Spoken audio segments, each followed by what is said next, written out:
Hi and welcome. I just want to explain a little bit about the program.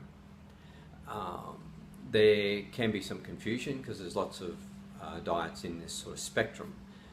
This is not a ketogenic diet per se.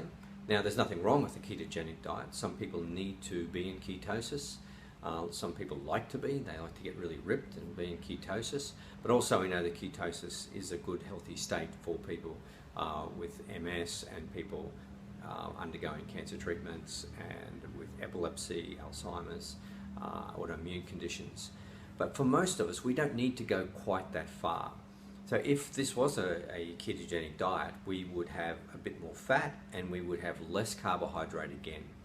But we don't need to be that far by and large. Now, you may move in and out of ketosis occasionally. So what does ketosis mean? It means that you're creating what are called ketone bodies. And this is a very specific kind of fuel that the body likes to use. So up until now, you've been using sugar as a primary fuel source. We're moving into fat adaptation, using fat, and you can take that another step.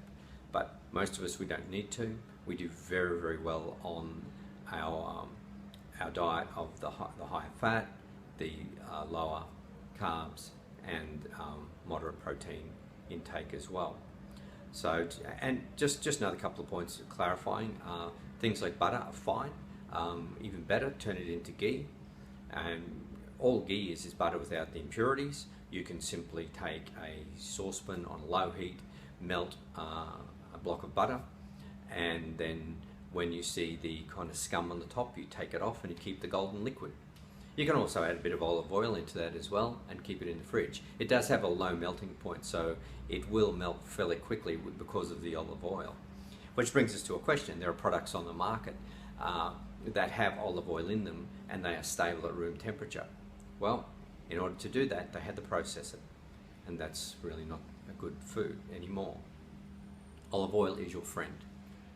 If there's one thing in this diet that you really want to embrace, is olive oil. So you have all your veggies, very few of the starchy ones, sweet potato being the exception, and we want to go a low glycemic load fruits such as berries. Apples are great. If you're traveling around, carry an apple with you. Fantastic.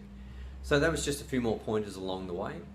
I wish you all the best on your journey. Thank you. I'm Ian Newton.